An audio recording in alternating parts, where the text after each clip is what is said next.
Right there is where I notched my frame. Turn my flash on so you can see better.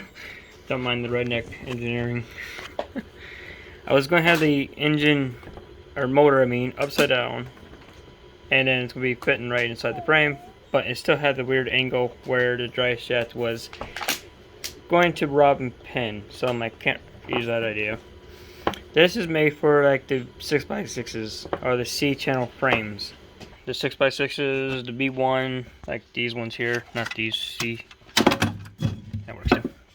Like with the metal frames like that, like this, is made for that.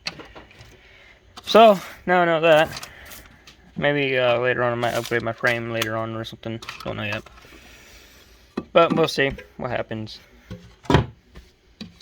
But this took me all day to figure this out. I accidentally snipped the bar on accident.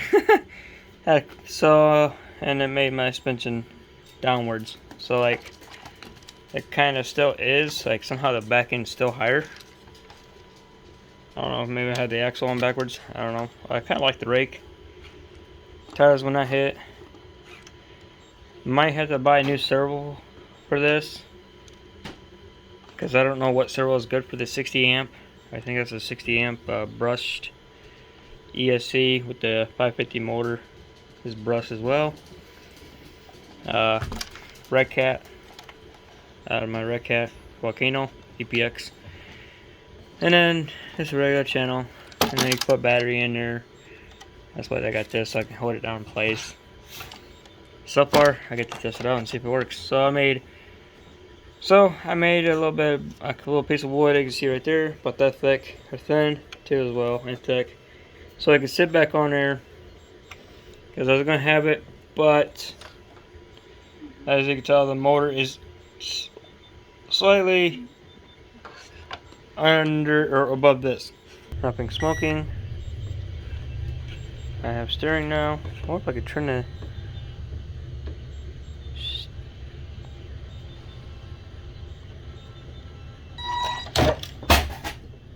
that does not just happen. Yes, it did. Whoa. Okay, so that's for throttle. Steer rate. Maybe. Sucky about the LED lights though.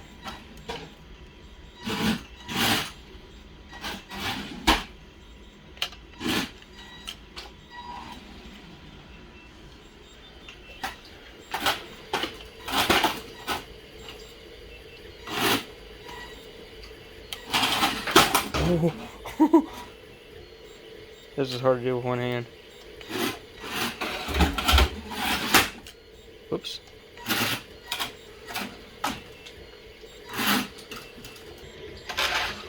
Dang. It pauses. The shuck is in the way sometimes. You can't see, barely see it.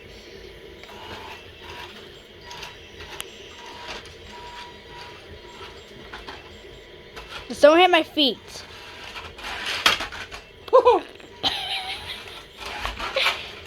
Be careful, Dad. Broke the steering again. Really, Dad? I mean, I probably steering out of alignment. Yep.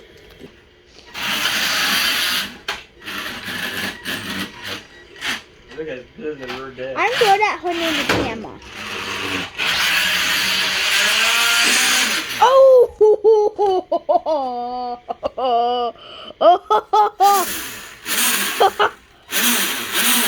Both your tires came off. And there goes the tires. I broke the drive shaft. That's a piece to it. On it. Got it. I'm going to give everybody a update on my D12. This is not the final review or final product that I'm going to do, but we're going to see how well it does. Now, don't make the same mistake I did. My frame is pretty much junk. Well, it ain't junk, but I'm going to save it. I guess it kind of is junk because I don't think I could put another D12 motor in it, but the 550 motor is coming out. It's going to be going into a different frame. I'm going to be 3D printing the frame. because even my brother, he tried to help me out as much as he can. This spring that goes here to the top A arms, or I could try to glue the A arms down, but then I want no integrity or suspension play. So anyway, when I sent the bar to fit the motor into place, it lost its integrity, and now it does that. I couldn't lower the back end, but I'm just using these tires just for poops and giggles. So I'm going to put the other one on real quick, which is right here. I had to re-glue that because my brother re-glued it for me because I accidentally broke it. So he glued it for me because I didn't have the right glue, so he did. So he glued it, and it looks pretty good. Now, I 3D printed these 12 millimeter hex nuts to a 5 millimeter, so it'll fit right on here. Things. So let's get the other tire on and see how it looks. Never mind, the glue didn't work. It broke again. Oh boy, that's gonna be a pain in the butt to get up. Oh well, I don't care. So I guess plan B is to print out a new frame. It's going to be a 4x4 frame, and how that's going to look is, that sucks. Oh well, it is what it is. These tires look pretty cool for drifting around in. So their frame is going to be just like this. I zip tied the back axle to kind of give it more integrity, make it more stiffer. I mean, so the front is going to look the same way. So the back and the front is going to be the same. It's going to look pretty sweet. I'll show you what the frame will look like. And you just type in what you want to look up. You can look up WPL stuff. That's pretty cool. But I'm looking up D12, so I come in here, and here's like the adapters you can make, different wheels if you wanted to. I think I got those ones or something like that. I can't remember which ones I picked up. But here's the 4x4 rock car version, and you can make your own body kit for this truck too. So that's gonna be in the works. And it looks really, really well done. I don't think I got the shackles. I have to look and see if I have spares. I hope I do. But then you can see how the frame looks, and then you got that part right there. So that's what I'm gonna have to modify a little bit to fit my 550 in. I think it'd be perfect. That's all you need to do, and you just click download files, or if sometimes that don't work, you can come up to where it has 16 files. You can download them all manually and then add them to a folder when you're done, and then just name it what it is called.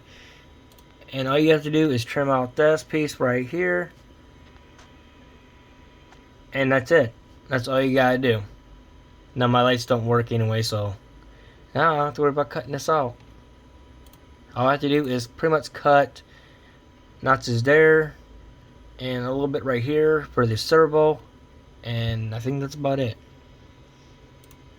But if I want the lights, I can do that too. And then you can do body trim from right here to here. No trim, question mark, if you want to. Suspension settings. And then you can stretch it. Center of the wheel well, is right here. So, and he's got pretty much very nice detail done to it. What the frame look like and everything. You can have a spare tire. It'd be neat to see that on a D12 or C14 or whatever. Or C24. And where's my Dewey band? And then I got my Deweys right here. That looks sweet.